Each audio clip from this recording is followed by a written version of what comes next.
Healthy is easy. Dokter, kita lanjutkan dengan pembicaraan tentang demam rematik, dokter. Yep. Demam rematik ini saya pernah punya pasien satu. Itu memang orangnya lemah, kemudian diobati, teratur, tapi obatnya lama, ini sampai sekian puluh tahun. Yep. Itu bagaimana, dokter, ciri-ciri atau tanda-tanda demam rematik supaya orang tua ini lebih tahu dari awal gitu, dokter? Ya. Ciri dan tanda demam rematik dimulai dari usia muda. Oh, usia muda. Sekali lagi gini ya, kita harus tahu dulu demam rematik itu apa. Jadi demam rematik itu adalah suatu penyakit yang menimpa atau melibatkan katup. Katup jantung ya. Katup jantung oleh karena proses imun. Autoimun. Iya, imun yang salah. Jadi yang didahului oleh infeksi. Jadi sebenarnya dulu tuh infeksi, dokter. Penyebabnya tuh infeksi, bukan rematik pada orang tua yang rematik. Linu-linu itu. Iya, bukan. Ini bukan memang tapi jantungnya ini ya, dokter. Namanya demam rematik. Iya. Nah, itu menimpa katup. Iya. Nah, tentunya ada predileksi namanya usia tertentu yang si kuman ini gampang mudah menyerang. Usia 5 sampai belasan tahun misalnya. Iya. Itu si kuman kalau menyerang tenggorokan kemudian dikenali secara berlebihan atau keliru oleh si jantung. Jadi klepnya jantung akan tertimpa proses autoimun tadi.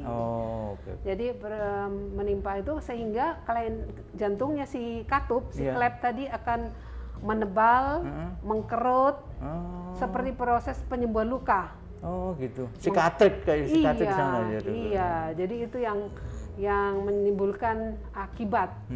Si katup tadi jadi bisa menyempit dan bisa bocor. Awalnya gejalanya nggak kelihatan. Karena walaupun si katupnya ini, tapi kalau pas serangan di awal banget, tentunya anaknya demam, namanya demam rematik. Pasti anaknya demam. Iya.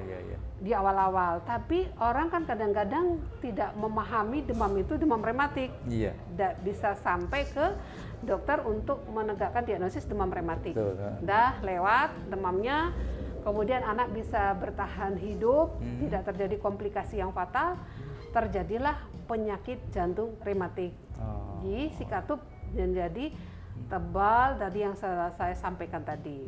Di situ mulai kalau ada terlalu sempit atau terlalu bocor, anak sudah mulai ada keluhan.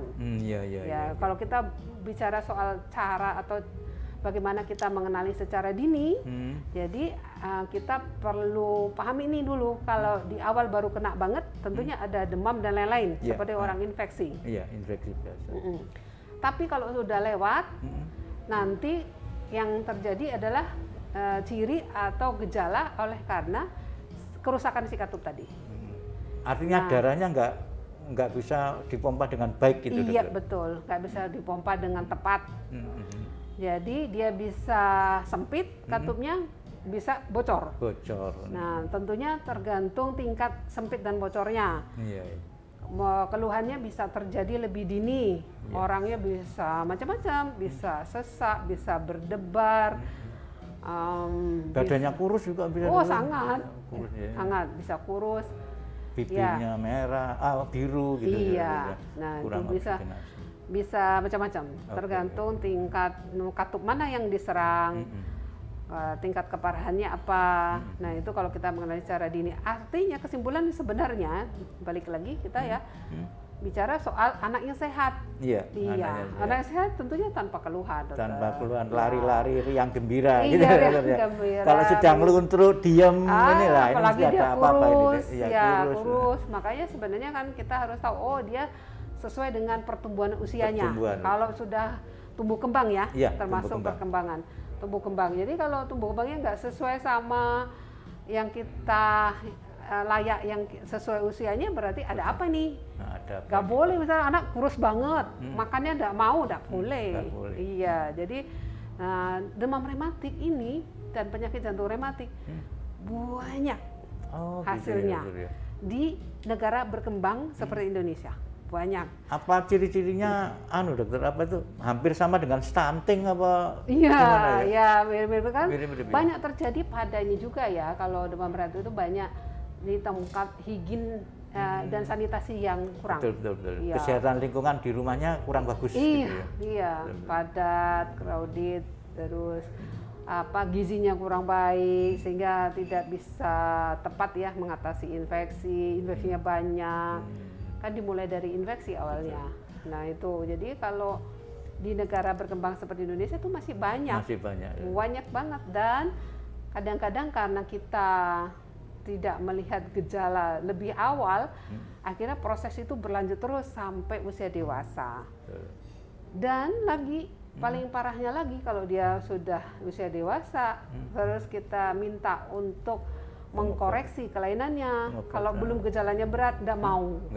Karena mereka selalu mengkonotasikan itu udah pengobatan jantung itu pokoknya operasi, dan itu sangat mengerikan. Nanti jantung saya dibuka, apa istilahnya apa ya? Langsung mikirnya, wah jantung saya diganti apa gitu. Nah itu yang padahal sebenarnya mau tidak mau, suka tidak suka, kalau sudah kena penyakit ya harus diatasi. Atau koreksinya ini apa mesti operasi atau masih bisa diobati? Iya, tadi kata dokter Raro itu benar. Sampai pengobatan belasan tahun kata ya. Iya. Nah, jadi pengobatan itu kalau bisa saya golongan tuh kemungkinan itu pengobatan untuk profilaksis, pencegahan. Iya, profilaksis. Nah, pencegahannya sampai belasan tahun. Iya. Bahkan kalau misalnya menimpa usia 5 tahunan, bisa mintanya sampai 25 tahun, 40 tahun mendapat antibiotik untuk pencegahan. Supaya tidak kena infeksi lagi. Itu belasan tahun. Jadi profilaktik yang disuntikan puluhan tahun ini bukan mengobati tapi mencegah supaya kuman itu tadi tidak menyerang. Benar. Tapi kalau sudah kena katup memang harus operasi. Gitu, ya, apalagi kalau itu berat ya. Iya.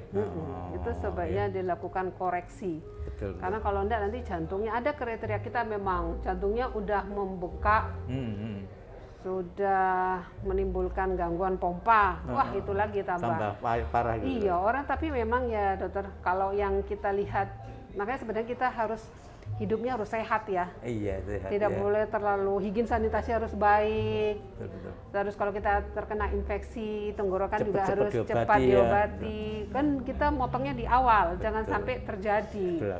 Kalau udah terjadi dokter ya, kalau misalnya katupnya rusaknya berat, kan kita harus ganti katup. Katup itu nggak lagi dari logam, dari hewan. Jadi semakin ke belakang prognosanya semakin jelek gitu. Semakin jelek. Ya. Cuma memang ada bisa sembuh ya dokter, tergantung dari berat ringannya penyakit itu tadi. Iya. Oke. Jadi untuk mencegah demam rematik memang harus dari ibu waktu hamil, disiapkan benar-benar ya. Disiapkan sehingga menjadi kelahiran bayi yang baik. Mungkin dokter ini ada pesan untuk ibu-ibu yang sedang hamil atau supaya melahirkan bayi-bayi yang tidak menjurus ke demam rematik. Ya betul, itu mulai dari kesehatan ibu ya, itu nomor satu memang. Itu memang benar-benar supaya melahirkan seorang bayi yang sehat, harus dari ibu yang sehat. Jadi ibu sehat itu tentunya ada banyak kriteria, termasuk juga usia hamil yang tepat ya dokter. Jangan terlalu muda, jangan terlalu tua. Nah, ini yang tepat ini trimester keberapa dokter? Kan 1, 2, 3 ini. Iya. Trimester. Usia si ibu maksud saya. Iya. Usianya ibu itu harus. Usianya ibu ya? Iya, jangan terlalu muda, jangan terlalu tua. Kalau udah terlalu tua nanti kelainan kromosom lebih tertentu banyak ya. Banyak banget kelainan kromosom genetik tertentu pada usia tua. Iya. Jadi kalau melahirkan anak yang mongoloid, yang Down syndrome itu banyak itu. Di usia yang lebih tua itu banyak banget. Jadi biasanya ya usia 23 sampai 33 lah gitu itu. sehat-sehatnya seorang ibu melahirkan. Iya, jadi ibu tuh harus sehat supaya bayinya lahirnya sehat. Jadi kalau ibu sehat itu tentunya juga tidak boleh kena infeksi tertentu, rubella, tors, macam-macam. Iya, kemudian tidak boleh konsumsi obat-obat tertentu, apalagi kalau dia trimester 1, masa pembentukan embriogenesis. Wah itu kalau terjadi kelainan jantung bawaan ya dokter, ini agak ke penyakit jantung bawaan itu bisa bagian yang ini pindah ke sini, bagian ini pindah ke sini, bagian ini pindah, wah macam-macam. Karena memang pertumbuhannya itu tadi terganggu pada saat pembentukan, peletakan di mana rongga, di mana katup, itu jungkir balik. Jadi dia akan jadi balik lagi tuh kembali ke ibu yang sehat itu tentunya tidak boleh ada gangguan pada masa kehamilannya. Iya. Supaya lahir sehat. Dokter, ini kalau di Kota Malang nih dokter ya, apakah sudah pernah diadakan operasi jantung terbuka dokter? Sudah ya dokter. Sudah. Yang paling ini apa dokter? Yang paling tinggi apa ini dokter? Udah apa? Transplantasi? Enggak ya, hanya belum. Terbuka ini dokter ya? Terbuka terus. Koroner dan non koroner. Dua-dua udah kita mulai. Yang koroner udah kita mulai dulu waktu awal di koroner, kemudian sekarang penyakit jantung bawaan, kemudian nanti penyakit jantung katup seperti yang dokter sampaikan tadi, demam rematik yang akan berakhir sebagai penyakit jantung katup rematik. Dokter, ini kalau untuk ini menurut close statement apa ini dokter tentang jantung, kesehatan jantung untuk Kota Malang dan sekitarnya ini dokter?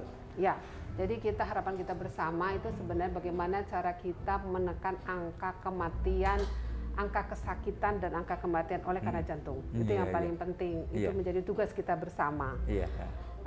Baik kita sebagai tenaga medis maupun dari segi pasien, Jadi ke penderita semuanya memang harus bekerja bersama bagaimana cara kita menurunkan kematian dan kesakitan dan kematian oleh karena jantung.